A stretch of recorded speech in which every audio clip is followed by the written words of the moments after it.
Congress committee के अध्यक्ष राजेश कुमार जी को हम आमंत्रित करेंगे। पलायन रोको नौकरी दो यात्रा के संबंध में वो अपनी बातों को रखेंगे।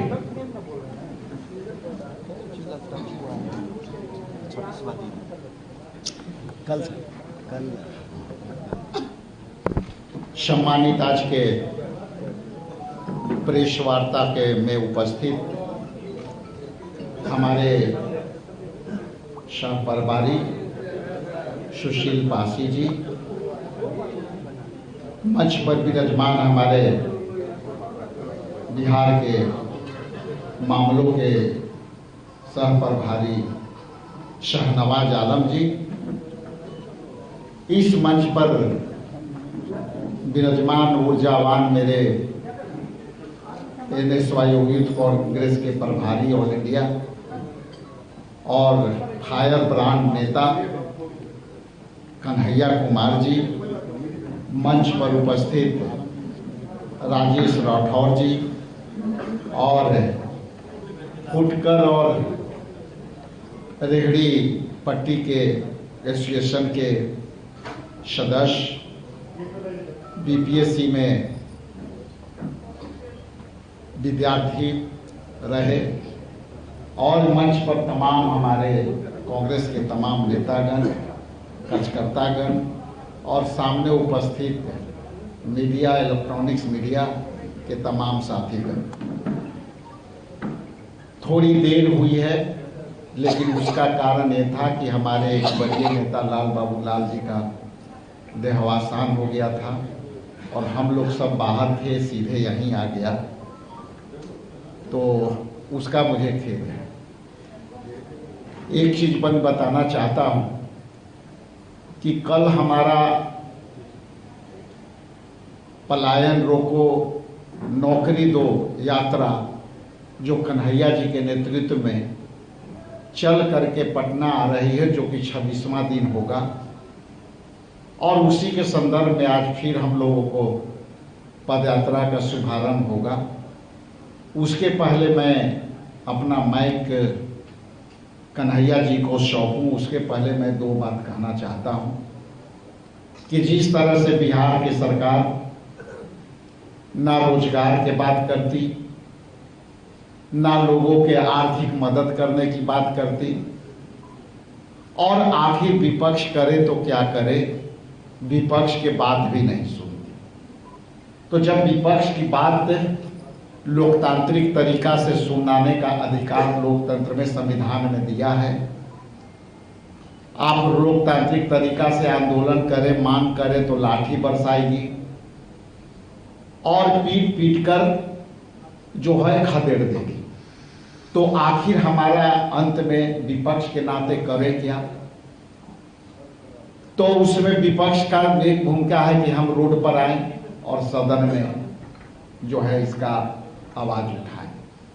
मीडिया के सामने भी हम लोग इसलिए रूबरू होते हैं कि आपके माध्यम से भी जनहित के मुद्दे आए और आप लोग हमेशा यहाँ आते हैं, उसके लिए धन्यवाद। लेकिन मैं स्पष्ट कर दूं कि अभी NDA सरकार जो अभी चल रही है बिहार में, पता नहीं कौन चला रहा है, हम लोग को अब तक समझ में नहीं आ रहा है। यदि आप लोग को समझ में आएगा कि बिहार के सत्ता कौन चला रहा है, तो जरा हम लोग को भी और कन्हैया जी को भी बता देंगे कि आखिर वो कौन चला रहा है और किससे हमें बात करना होगा। इन्हीं चंद शब्दों के साथ मैं कन्हैया जी का मैं बड़े ही आदर सम्मान के साथ मैं अपना माइक सौंपता हूँ। बहुत बहुत धन्यवाद।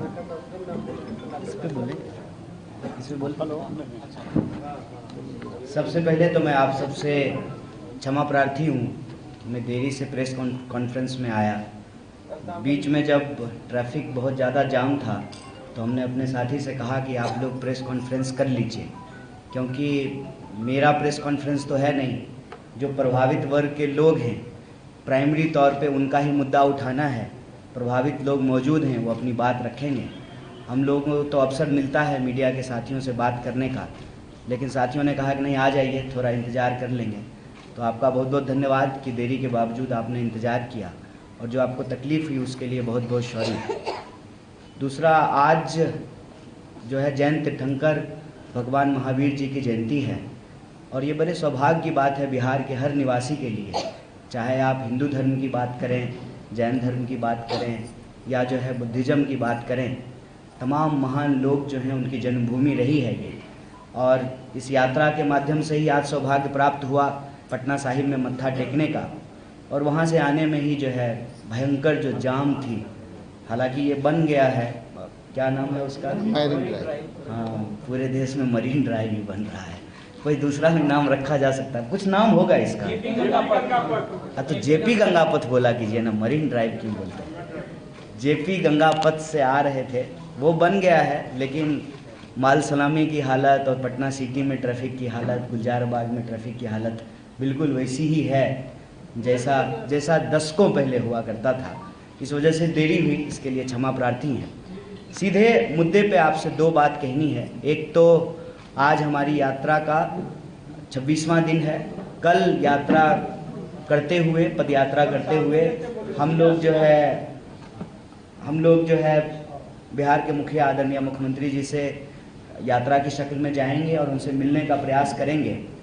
और मिलने की कोशिश इसलिए करेंगे क्योंकि आप जो देख रहे हैं कि पटना में आज बीपीएससी की प्रतियोगी परीक्षा की तैयारी करने वाली एक स्टूडेंट हैं और फुटकर जो दुकानदार हैं उनके प्रतिनिधि हमारे बीच मौजूद हैं। वैसे ही हर ज़िले में यात्रा ने अपनी प्रेस वार्ता की और उस ज़िले की जो स्थानीय समस्या है, अलग अलग जगह पे अलग अलग मुद्दों को लोगों ने उठाया। मखान जहाँ पे होता है वहाँ के किसानों ने मखान से जुड़ी हुई समस्याओं को उठाया। जहाँ गन्ना होता है, चीनी मिल है, चीनी मिल के मज़दूरों ने अपनी बात रखी। ऑटो चालक संघ के जो है ड्राइवरों ने अपनी बात रखी। विद्यार्थियों ने, नौजवानों ने, महिलाओं ने, किसानों ने, सब लोगों ने अपनी बात रखी है। इस आधार पर हम लोग एक मांग पत्र तैयार करके यात्रा की तरफ से माननीय मुख्यमंत्री जी को मिल करके ये देने का कोशिश करेंगे। हालांकि उम्मीद बहुत कम है कि मुख्यमंत्री जी मिलेंगे, मांग पत्र लेंगे, लेकिन लोकतंत्र में संविधान हमको ये अधिकार देता है कि जो जनता की आवाज़ है वो सरकार तक पहुंचाई जाए, सत्य और अहिंसा के रास्ते पे चलते हुए, और सरकार जो है उन आवाज़ों को सुने और उस पर जो है कोई कार्रवाई, कोई एक्शन जो है सरकार के द्वारा किया जाए। ऐसी मान्यता है, ऐसा प्रेसिडेंस है, लेकिन होने की उम्मीद बहुत कम है। हम कोशिश करेंगे। दूसरा जो एक बहुत इम्पॉर्टेंट बात है आप सबसे कहना चाहते हैं, कई बार हमारे भी कई साथी कहते हैं, हम लोग से भी मुंह से निकल जाता है, ये यात्रा मूल रूप से बिहार के नौजवानों और विद्यार्थियों की यात्रा है। इसको भितिहरवा से 16 मार्च को जब शुरू किया गया तो यह विद्यार्थियों और नौजवानों की यात्रा थी। धीरे धीरे बिहार के आम लोगों की भावना इस यात्रा से जुड़ती चली गई और जिधर से यात्रा गुजरी है, अभी हम विभिन्न जिलों से होते हुए पटना आए हैं, तो हमको लगता है कि यह यात्रा एक सत्याग्रह, एक संघर्ष का रूप ले चुकी है। इसका कोई समापन करने की आवश्यकता नहीं है। जब लोगों की आवाज़ आप लोगों के माध्यम से सरकार तक नहीं पहुंच रही है, तो इस पद्धति को, इस प्रक्रिया को और ज़्यादा गतिमान करने की ज़रूरत है और इसको आगे बढ़ाने की ज़रूरत है। तो ऐसा मत समझिएगा कि कल यात्रा का समापन है, ये संघर्ष की शुरुआत है। ये बिहार की सबसे जो ज़रूरी मुद्दे हैं बिहार के, उसका आगाज़ है। चुनाव होंगे, राजनीति होती रहेगी, कोई ना कोई चुने जाएंगे, कोई जीतेगा, कोई हारेगा, सरकारें बनती बिगड़ती रहेंगी। कोशिश ये है कि बिहार दुनिया में जो नए अवसर पैदा हुए हैं उसमें बिहार का स्थान क्या होगा। नई तकनीक आई है, मोटर बन रहा है, ड्रोन बन रहा है, इलेक्ट्रॉनिक रेवोल्यूशन हो गया है, एआई आ गया है, और हमको लगता है कि इस एआई के दौर में ईआई की बहुत ज़रूरत है। इमोशनल इंटेलिजेंस होना बहुत ज़रूरत है, इक्विटेबल इंटेलिजेंस होना बहुत ज़रूरी है। क्योंकि जब हम बिहार में घूम रहे हैं, कई साथी आक्रोश में थे, ज़रूरी नहीं है कि प्रेस कॉन्फ्रेंस में देरी की वजह से आपको गुस्सा आ रहा हो। बिहार में ज़िंदगी जीना इतना चुनौतीपूर्ण है, इतनी जद्दोजहद है कि स्वाभाविक रूप से हम लोग उद्वेलित रहते हैं, गुस्से में रहते हैं, जबकि ये ज्ञान की भूमि है। चाहे आप बुद्धिज़्म की बात करें, जैन धर्म की बात करें, सिखिज़्म की बात करें, हिंदू धर्म की बात करें, बार बार कहा गया कि लोभ, मोह, काम, क्रोध ये मनुष्य के जो है दुश्मन हैं।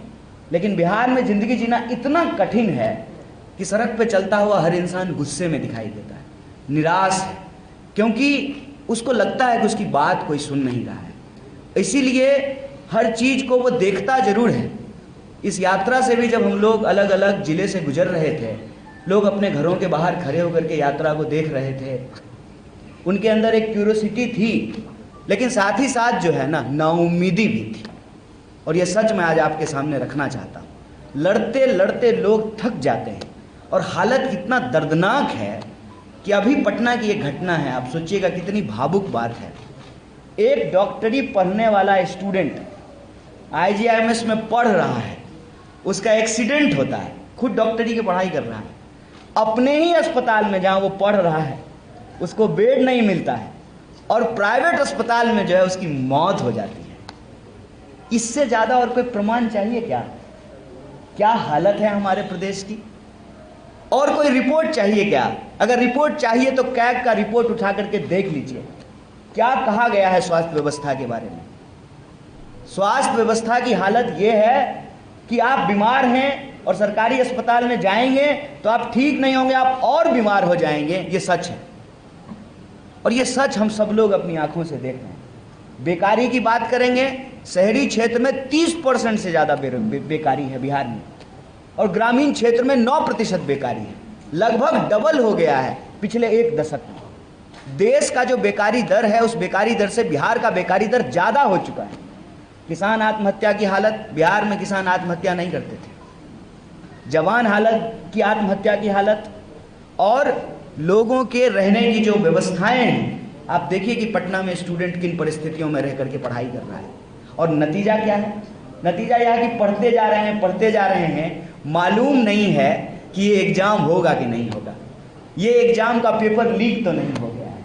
कोई भी आज बनी है यूनिवर्सिटी, पटना यूनिवर्सिटी 1907 में बन गई थी। Patna university, Magadh university, BN मंडल, तमाम यूनिवर्सिटियाँ बनी हुई हैं। यूनिवर्सिटी की हालत क्या है? सेशन टाइम पे नहीं है। तो जब पढ़ाई नहीं मिलेगी, इलाज नहीं मिलेगा, रोजगार नहीं मिलेगा और सामाजिक सुरक्षा नहीं मिलेगी, आप अपराध की घटनाओं को उठा करके देख लीजिए। आम लोग का कौन पूछता है? MLA, मंत्री, नेता, उनके परिवार वालों की हत्याएं हो रही हैं। खुद बताइए ना कि सुशासन के इस दावे में कितनी सच्चाई है। नेताओं के परिवार वालों की हत्याएं हो रही हैं, अपराध बढ़ रहा है और कहा कि शराबबंदी करके जो है नशा बंद करा दिए। विभिन्न जिलों से घूमते हुए जो एक सबसे बड़ा मुद्दा बिहार में देखने को मिला, जिसको लेकर के माँ बाप बहुत परेशान हैं, कि बिहार में नया तरह का सूखा नशा चल रहा है, बंद करा दिए। विभिन्न जिलों से घूमते हुए जो एक सबसे बड़ा मुद्दा बिहार में देखने को मिला, जिसको लेकर के माँ बाप बहुत परेशान हैं कि बिहार में नया तरह का सूखा नशा चल रहा है। पहले लोग कहते थे बिहार के लोग जो है खैनी खाते हैं, तंबाकू खाते हैं, ये भी जो है अंग्रेजों के साथ आया था। अब जो नए अंग्रेज आए हैं, वो मुंद्रा एयरपोर्ट से जो ड्रग्स चलता है वो अब बिहार के गांव-गांव में पहुंच रहा है। हालत ये है कि थोड़ा सा अगर घर खुला छोड़ दे तो मोटर खोल करके बेच देगा। गटर का ढक्कन जो है उसको तोड़ करके जो है उसका लोहा बेच दे रहा है। तो आप बताइए, ड्रग्स, नशा बढ़ रहा है, अपराध बढ़ रहा है, महिलाओं के खिलाफ अपराध बढ़ रहा है। और दावे क्या हैं? सरकार ने सर्वे कराया, कास्ट सर्वे कराया, उस कास्ट सर्वे में कह रहे हैं कि 60% लोग भी ग्रेजुएट नहीं है बिहार में।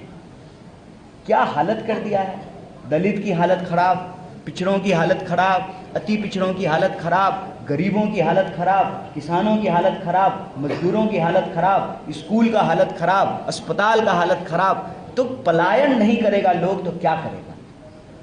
इसीलिए ये एक बहुत बड़ा मुद्दा है। इस मुद्दे को लेकर के हम लोग बिहार में चल रहे हैं और मीडिया के साथियों ने बहुत सहयोग किया है।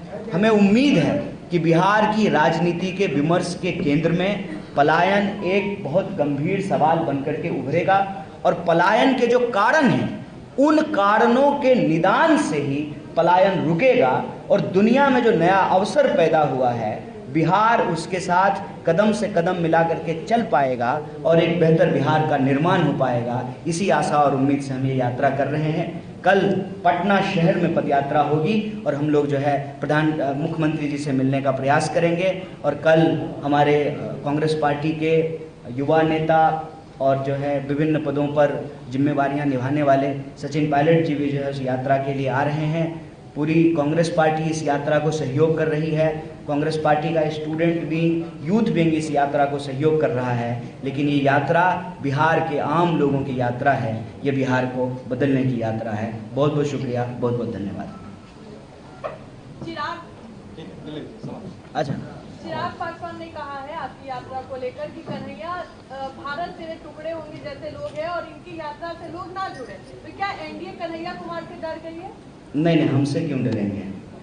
कहते हैं रास्ते में जो है ना, हम आ रहे थे, एक टेम्पू पे लिखा हुआ था मूर्खों की राय और गरीब की हाय, इससे बचना चाहिए। हमसे कोई क्यों डरेगा, हम डराने वाले लोग हैं नहीं। मेरे जो है पिताजी मंत्री नहीं थे, मुख्यमंत्री नहीं थे, हजारों करोड़ का कोई एम्पायर छोड़ करके नहीं गए हैं। हमसे किसी को भी डरने की ज़रूरत नहीं है। और वो उन्होंने कहा है, ये उनकी इच्छा है। लेकिन कभी कभी जब हम कुछ कहते हैं ना, आप पर अगर हम उंगली उठाएंगे तो हमारे ऊपर भी उंगली उठ जाएगी। और सरकार में हम हैं नहीं, मंत्री हैं नहीं, मेरे पिताजी गृह मंत्री भी नहीं हैं, कोई जैसा थोड़ी है। तो जब आप ये प्रश्न मेरे ऊपर उठाएंगे तो सरकार की कानून व्यवस्था पे ये प्रश्न उठ जाएगा कि कोई इंसान अगर इतना बड़ा अपराधी है, दुर्दांत अपराधी है, आतंकवादी है, खुलेआम सड़क पर घूम रहा है, सरकार को उसको पकड़ करके जेल में डालना चाहिए, फांसी पे टांग देना चाहिए। उल्टे सरकार जो है हमको बॉडीगार्ड दे करके घुमा रही है बिहार में, बताइए। तो प्रश्न जब करें तो प्रश्न करने से पहले ये याद करें कि प्रश्न हम किस जमीन पे खड़ा होकर के कर रहे हैं। बाकी उनकी इच्छा है, मेरी शुभकामनाएं हैं उनको। हम आज भी उम्मीद करते हैं कि बिहार के जितने भी नौजवान नेता हैं, चाहे वो किसी भी दल के हों, हम उम्मीद करते हैं कि बिहार के लिए कुछ बेहतर करेंगे। मेरी शुभकामनाएं। 2 साल पहले प्रशांत किशोर ने भी पदयात्रा शुरुआत की थी और सेम जो आपका मुद्दा है उसी मुद्दे को लेकर उन्होंने भी पदयात्रा स्टार्ट की थी। फिर आपके पदयात्रा और उनके पदयात्रा में क्या डिफरेंस होता है? देखिए, पदयात्रा तो इस देश में होते रहती है। पदयात्रा जो है हमारी धर्म में, संस्कृति में रचा बसा है। इससे पहले हमने भी जो है एक जनगण मन यात्रा की थी, तब भी जो है हम पलायन की बात कर रहे थे। किसका मुद्दा है, कौन पहले उठाया, ये ज़रूरी नहीं है। क्रेडिट तो तब लेंगे ना जब इसका निदान हो जाएगा। हम कहते हैं कि इसको सब उठाए, बीजेपी भी उठाए, जेडीयू भी उठाए, आरजेडी भी उठाए, प्रशांत जी भी उठाएं, चिराग पासवान जी भी उठाएं, मांझी जी भी उठाएं, कांग्रेस पार्टी भी उठाए, बिहार का हर राजनीतिक व्यक्ति और हर राजनीतिक दल इस मुद्दे को उठाए। क्योंकि ये सामूहिक प्रयास से, सामूहिक पराक्रम से जो है इसकी सिद्धि संभव है। इसमें कोई तेरा मेरा कोई क्रेडिट लेने का बात नहीं है। कोई आईपीएल मैच थोड़ी हो रहा है कि हम जीत जाएंगे, हमको ट्रॉफी मिल जाएगा। जो भी उठाएं बहुत अच्छी बात है और मेरी शुभकामनाएं हैं जो भी इस विषय पे काम कर रहे हैं।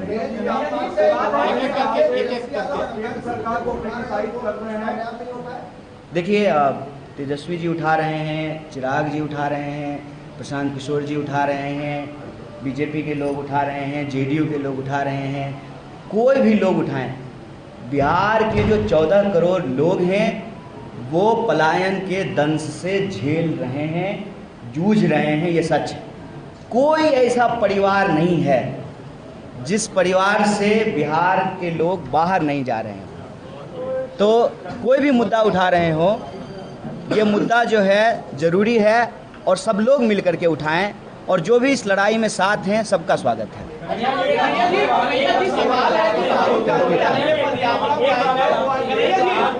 मंदिर में गए और उस मंदिर को बाद में धोया गया। नहीं, मंदिर में ये बातें चल रही, नहीं, गलत बात, ये तथ्य ठीक नहीं है। देखिए, परशुराम के वंशज नहीं, ये तथ्य ठीक नहीं है। मंदिर नहीं धोया गया, ये तथ्य ठीक नहीं है।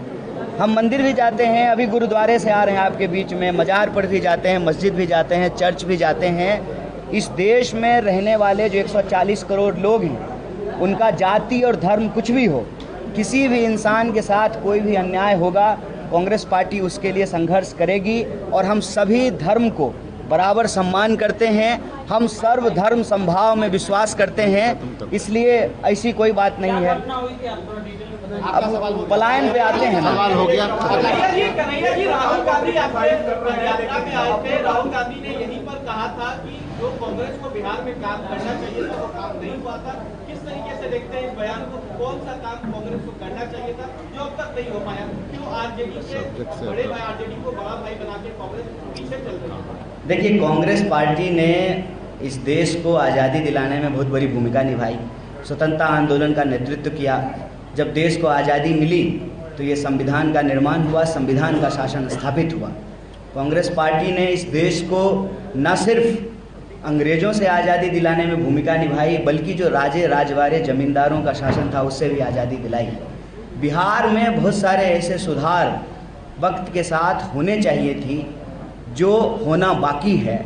उस मुहिम में हम लोग लगे हुए हैं और वो मुहिम ये है कि समाज के आखिरी पंक्ति का जो इंसान है उस तक भी न्याय पहुँचे, और उसी को करना कांग्रेस पार्टी की जिम्मेवारी है। अभी हमारा एआईसीसी का सेशन हुआ था, उसमें हम लोगों ने यही संकल्प लिया है कि पूरा समर्पित होकर के न्याय के पथ पर चलेंगे और लोगों के न्याय के लिए संघर्ष करेंगे।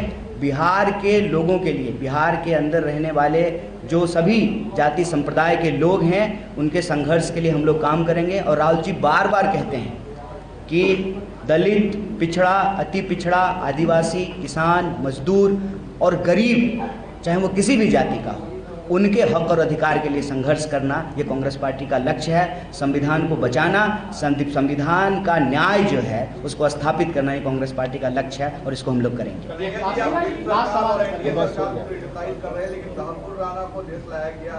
बहुत बड़ी डिप्लोमेटिक जीत। किसको लाया गया है? 26/11 के जो टेरर अटैक के। अच्छा, मुझे आप पूछे तो हमको लगा कि 15 लाख रुपया खाते में आ गया, आप इसकी बात कर रहे हैं। कमाल है, लेकिन कमाल है, लेकिन नहीं नहीं, अमित शाह कह रहे हैं। अमित शाह को लाज लगता है? अमित शाह को लाज नहीं लगता है ना? थोड़ा सा भी लाज है उस आदमी को? हैं? अपने बेटा को बीसीसीआई का सेक्रेटरी बना दिया, अभी आईसीसी का चेयरमैन बना दिया है। लाज है उसको? थोड़ा ना, कम से कम ना लोगों के अंदर ना आंख में ना लाज शर्म होना चाहिए। मुद्दा दिन भर भटकाते रहना, कभी इधर कभी उधर, कभी वक्फ बोर्ड तो कभी कुछ तो कभी कुछ। एक चीज, एक डिलीवरी बताइए जो एनडीए सरकार ने किया हो, जिस पे जो है उसको लगातार इस देश के लोगों ने वोट दिया। क्या महंगाई कम हो गई है? आसमान छू रही है महंगाई। बेकारी इतनी आज तक भारत के इतिहास में नहीं थी। डिस्पैरिटीज इतना बढ़ गया है और सरकार कह रही है कि हम 80 करोड़ लोगों को 5 किलो अनाज दे रहे हैं। सरकार का दावा है, मतलब 80 करोड़ गरीब लोग हैं ना इस देश में। उसकी जिम्मेदारी लेने की बजाय जो है सरकार जो है जिम्मेवारियों से भाग रही है और उल्टे जनता को जब आप रोजी रोटी, कपड़ा, मकान, शिक्षा, स्वास्थ्य, सड़क, बिजली, पानी दे नहीं रहे हैं तो इंसान को इंसान से लड़ा रहे हैं। देश तरक्की कैसे करेगा? देश तरक्की करेगा आपस में नफरत फैला करके। देश तरक्की करेगा एकता से, देश तरक्की करेगा एकजुटता से, देश तरक्की करेगा आखिरी पंक्ति में खड़े इंसान के पास जब शिक्षा पहुंचे, स्वास्थ्य की व्यवस्थाएं पहुंचे, उसको रोजगार मिले, तब देश तरक्की करेगा। अपने बेटा को रोजगार मिल गया तो देश को रोजगार मिले कि नहीं मिले? सरकार इस बात का जवाब दे ना। केंद्र सरकार में 10 लाख से ज़्यादा पोस्ट खाली है, बिहार सरकार में 2.25 लाख पोस्ट खाली है। 2.25 लाख, अकेले 2 लाख पोस्ट तो टीचर का खाली पड़ा हुआ है। बेटा बेटी को जो है सेट करा देते हैं, उसके बाद जो है बाकी जनता का कुछ हो नहीं हो, और भटकाने के लिए दाएं बाएं, और उस पे जो है पूरा देश का सूचना तंत्र जो है उसी को मेन मुद्दा बना देता है, उसी पे चर्चा होने लगती है। क्या अभी जो है 15 दिन से बहस हो रहा है वक्फ पे। अगर सरकार सचमुच कुछ करना चाहती है तो उसके नियत में दिखेगा ना। सरकार कह रही है कि इससे जो है वक्फ बोर्ड से जमीन ले लेंगे, उसके बाद जो है हम गरीबों को देंगे। अच्छा, अपना छत पर लोगों को नमाज नहीं पढ़ने दे रहे हैं अपना छत पर, और जो है आप जो है गरीबों को जो है जमीन दे देंगे। इससे पहले जो है इसी तरह से मूर्ख बनाने का कार्यक्रम बनाया सीए के दौरान। उससे पहले जो है कितना लोग कश्मीर में जमीन खरीद लीजिए, एक आदमी हाथ उठाइए तो एक आदमी बताइए डल लेक के सामने आप जमीन खरीद लिए। राजनीति आज ही छोड़ेंगे, आज राजनीति छोड़ देंगे। ये कोई मने धंधा थोड़ी है, शौक से थोड़ी जो है पैदल घूम रहे हैं बिहार में। हर बार जो है भावनात्मक तरीके से लोगों को भड़का करके, इंसान को आपस में लड़ा करके मुद्दा गायब कर देना है। बढ़िया अपना बेटा सेठ है, क्रिकेट खेला था, यूपीएससी का एग्जाम दिया था कि उसको बना दिया बीसीसीआई का सेक्रेटरी। परिवारवाद, परिवारवाद क्यों नहीं बीजेपी के नेताओं से पूछते हैं जब परिवारवाद पे जो है बकवास करता है तो? कितना जो है अपना बेटा बेटी को सेट कराए हुए है, एक मुद्दा पे बीजेपी जो है एक मुद्दा पे भी जवाब देने के लायक नहीं है। भ्रष्टाचार पे जिस पे आरोप लगाता है वही भ्रष्टाचारी बीजेपी में शामिल हो जाए, भ्रष्टाचार पे मुंह बंद। परिवारवाद पे अपना बेटा बेटी सेट हो गया, परिवारवाद पे मुंह बंद। आतंकवाद पे क्या किया है बीजेपी ने? आतंकवाद पे मुझे बताइए तो क्या किया है? सब कुछ को जो है एक भावनात्मक मुद्दा बना करके, इंसान को आपस में लड़ा करके, देश का जो है ध्यान भटका करके देश की संपत्ति लूटी जा रही है। मेरा सिंपल सवाल है, इकोनॉमी अगर 5 ट्रिलियन की हो गई, 5 ट्रिलियन की, तो कौन 80 करोड़ लोग हैं जो 5 किलो अनाज लेकर के जी रहे हैं? और बिहार की हालत आप देख लीजिए, आंकड़े उठा करके देख लीजिए। इससे ज्यादा दुखदाई कुछ होगा? एक डॉक्टर का एक्सीडेंट हुआ है, अपने ही अस्पताल में उसको बेड नहीं मिला है और प्राइवेट अस्पताल में उसकी मौत हो गई है। इससे बड़ा कुछ प्रमाण चाहिए क्या? ये आज हम सबकी जिम्मेवारी है कि हम तो इसके लिए भी तैयार हैं कि दलगत भावनाओं से भी उठकर, जब देश की बात है, प्रदेश की बात है, तो सबको एकजुट होकर के बुनियादी सवालों पे काम करना चाहिए। और निवेदन है आपसे, हाथ जोड़ करके निवेदन है। देखिए, ये जो रोज भोरे भोर हेडलाइन सेट किया जाता है ना, एक बार इनका योजना जो है ना आप लोग फेल कर दीजिए। एक दिन फेल कर दीजिएगा ना, 5 साल तक इनको हिम्मत नहीं होगा हेडलाइन मैनेजमेंट करने का। बीती हरवा मतलब बेगूसराय में राहुल गांधी को आपने बुलाया, एक दिन था वहाँ पे, चुनाव लड़ने यात्रा की राहुल गांधी बीती हरवा मतलब बेगूसराय में राहुल गांधी को आपने बुलाया, एक दिन था वहाँ पे, चुनाव लड़ने की तैयारी है? नहीं, एक दिन बेगूसराय में चुनाव लड़ेंगे। हम जानते हैं कि उसमें जो है उत्सुकता है। जी जी जी जी पूछिए पूछिए। आपकी यात्रा में पलायन दो, रोजगार नौकरी दो, ये वाली यात्रा में सचिन पायलट जी को आप बुला रहे हैं। सवाल बहुत सारे साथियों तक का था कि तेजस्वी यादव भी बहुत काफी समय से मुद्दा उठा रहे हैं। पटना में जब आपकी यात्रा हो रही है, आपने तेजस्वी को आमंत्रित किया है यात्रा में? हम किसी को आमंत्रित नहीं करते, करना चाहिए था, किसी को नहीं किया। अगर आपकी ये इच्छा है तो आप जान लीजिए। और हमको भी कोई आमंत्रित नहीं किया है, इनको भी कोई आमंत्रित नहीं किया, यहाँ बैठे किसी भी व्यक्ति को आमंत्रित नहीं किया गया है। ये आमंत्रण और वो तब होगा ना जब मेरे परिवार में लगन होगा। लगन होगा तो आमंत्रण करेंगे सब लोगों का। ये तो संघर्ष है, संघर्ष का मंच है। हम कह रहे हैं कि राहुल जी को भी कोई आमंत्रण नहीं है। जिसको लगता है कि जो है इस यज्ञ में जो है आहुति देनी है, लोग आ रहे हैं। कांग्रेस पार्टी साफ कांग्रेस पार्टी के दफ्तर में बैठ करके अध्यक्ष जी की मौजूदगी में हमारे प्रवक्ता बैठे हुए, प्रभारी बैठे हुए हैं, वहां बैठ करके जो है, और यात्रा के जो मीडिया के कोऑर्डिनेटर हैं माइक ले करके कह रहे हैं कि कांग्रेस पार्टी की यात्रा नहीं। अभी कहा ना शुरू में, फिर भी जो है कांग्रेस पार्टी तो नहीं कह रही है कि हमारी यात्रा नहीं, निकलो यहाँ से। देखिए, ये संघर्ष है। इस संघर्ष में आप सब बिना बुलाए आमंत्रित हैं। आप भी आइए, और आ ही रहे हैं लोग। हमको भी कोई आमंत्रित नहीं किया। ये हमारी अपनी इच्छा है कि बिहार के लिए कुछ हो रहा है तो हम इसमें शामिल होंगे। जो सैकड़ों पदयात्री चल रहे हैं उनके साथ हम भी पैदल चलेंगे।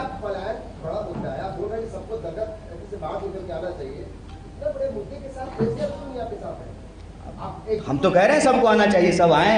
इन्होंने जो मुझे चिराग जी पे सवाल पूछा, हमने कहा कि उनको भी शुभकामना है कि वो भी बिहार के लिए अच्छा करें। बिहार में ये नहीं है, ये खराब है। 2005 तक कांग्रेस सरकार में क्या लगता है कि 2005 तक नहीं, ये प्रश्न जब पूछा जाता है तो मैं कई बार जो है इस प्रश्न पूछने के कारणों की पड़ताल करने लगता हूँ। मान लीजिए, फर्ज कीजिए कि मेरे दादाजी जो है ना पक्का मकान नहीं बना पाए, ठीक है, और मेरे पिताजी जो है ना पक्का मकान बनाने का कोशिश करने लगे, तो जो है ये मेरे पिताजी को कहा जाए कि क्यों बना रहे हो, तुम्हारा दादाजी तो बना नहीं पाया। क्या इसका उद्देश्य है? ये जो वॉट अबाउटरी करते हैं, इसका क्या उद्देश्य है? प्रश्न ये होना चाहिए कि पलायन हो रहा है कि नहीं हो रहा है। पलायन हो रहा है ना, इस पे किसी को कोई दो राय है? पलायन होने पे किसी को तो कोई दो राय नहीं है। तो पलायन रुकना चाहिए। जहाँ लोग पैदा हुआ है वहीं उसको। अच्छा, तो हम जवाब देंगे, आप जवाब दीजिएगा। हम जवाब देंगे, आप जवाब दीजिएगा। आप ही दीजिएगा तो हम ही सुन लेते हैं, कोई दिक्कत नहीं। हमको कुछ जो है ज्ञान बुद्धि हो जाएगा, ठीक है। तो पलायन हो रहा है और पलायन रुकना चाहिए, इस पे बिहार में सहमति है, इससे कोई असहमत नहीं है। अब है कि पलायन शुरू कब हुआ। तो शुरू तो कहिएगा तो पलायन तो अंग्रेज के ज़माने में शुरू हुआ। गिरमिटिया मजदूर बन करके जो है लोग मॉरिशस जाते थे गन्ना काटने के लिए, और अभी वहाँ के राष्ट्रपति बन गए। तो पलायन होता रहा है, ठीक बात है। आज जो पलायन हो रहा है और पहले जो पलायन हुआ, इतिहास में पलायन हुआ, तो महात्मा बुद्ध भी तो चल करके आए थे बिहार। फर्क ये है कि पहले पलायन जो है आप बेहतरी के लिए जाते थे, आज पलायन जो हो रहा है मजबूरी में हो रहा है। एक बहुत बड़ा अंतर है, बहुत बड़ा अंतर है। और ये अंतर जो है ऐसा नहीं है कि ऐतिहासिक काल से, कालखंड से चला आ रहा है, ये कुछ सालों की बात है। तमाम दावों के बावजूद, दावे हैं सरकार के कि हमने सड़कें बनाई, बनी है सड़कें, पुलें बनाई, बनी है पुलें, कह रहे हैं कि स्कूल, कॉलेज, अस्पताल सब शानदार कर दिया है। तो जब सब कुछ शानदार कर दिया है, कोविड के दौरान में लास्ट जो है डेटा आया था पलायन का कि 2 करोड़ का डेटा था, और अकेले बिहार से, बिहार और उत्तर प्रदेश, 1 नंबर पे उत्तर प्रदेश है, दूसरे नंबर पे बिहार है। अकेले बिहार से लगभग 70 लाख पलायन जो के बारे में आंकड़ा आया कि लौट करके लोग आए। उसके बाद उन मजदूरों का क्या हुआ, वो कहाँ गए, उनका कोई रजिस्ट्रेशन नहीं है। और इसको जब आप जोड़ करके देखेंगे तो कोविड के दौरान भी जो हमारी स्वास्थ्य व्यवस्थाओं की जर्जर हालत देखने को मिली। स्कूल का हालत आप सब लोग जानते हैं, भवन है, टीचर नहीं है, टीचर है, भवन है, स्टूडेंट नहीं है। सवाल ये है कि पलायन जब हो रहा है तो पलायन रुकना चाहिए। हमारी सरकार जब थी तो हमने क्या किया, उस पर अगर हम बोलते रहेंगे तो 55 साल में हमने बहुत कुछ किया। आज क्या करना है उसको बोलने की जरूरत है। 55 साल में जो है इस देश को आज़ादी कांग्रेस पार्टी ने दिलाई, प्रेस कॉन्फ्रेंस हो रहा है, बराबर का वोट का अधिकार मिला लोगों को, राजबारों का राज खत्म किया गया, तभी तो एक गरीब का बच्चा जो है वो देश का जो है मुख्यमंत्री बन पाया। देश में 55 साल में बहुत कुछ हुआ। कांग्रेस पार्टी ने क्या किया, हम सिर्फ वही गिनाने के लिए बैठेंगे तो दिन भर बोलते रहेंगे तब भी खत्म नहीं होगा। हम कह रहे हैं कि हम करेंगे क्या, हम ये बोलना चाहते हैं। हम करेंगे ये कि हमको अगर मैंडेट मिलेगा, जब मिलेगा तब मिलेगा, जब मैंडेट नहीं भी है तब भी जो है हम सड़क पे चल करके राजनीति के विमर्श के केंद्र में यह सवाल को लाना चाहते हैं कि बिहार को अगर अग्रणी राज्य बनाना है तो हमको पलायन रोकना पड़ेगा। और पलायन को रोकने की जो स्थिति है वो तब पैदा होगी जब हम स्वास्थ्य की व्यवस्थाओं को बेहतर करेंगे, जब हम रोजगार के अवसर मुहैया कराएंगे, जब हम लॉ एंड ऑर्डर को बेटर करेंगे। प्रचार करने से नहीं, लॉ एंड ऑर्डर को बेटर करेंगे। ये इनको बताइए, इनसे हमारा कोई संबंध है, कोई रिश्तेदारी है? आपके सामने में खुलेआम बोल रहे हैं कि जो है घुसखोरी कर रहा है, पहले पुलिस घुसखोरी कर रही थी, अब नगर निगम घुसखोरी कर रहा है, हमारा दुकान उजाड़ दे रहा है, आपके सामने में बोल रहे हैं। इनसे हमारा कोई संबंध नहीं है, भी सिर्फ संघर्ष का संबंध है, ये आपके सामने में बोल रहे हैं। बीपीएससी के प्रतियोगी परीक्षार्थियों को लाठी खाते हुए तो आपने देखा, कड़ाके की सर्दी में वाटर कैनन झेलते हुए आपने देखा। तो ये जो सवाल है उस सवाल का हम निराकरण चाहते हैं, उस सवाल का हम समाधान चाहते हैं, यही हमारी कोशिश है। Thank you. हमारा एक और सर, हमारी पद यात्रा है, इसलिए हम अभी इस प्रेस कॉन्फ्रेंस को यहीं समाप्त करते हैं। आप तमाम मीडिया बंधुओं का बहुत बहुत धन्यवाद।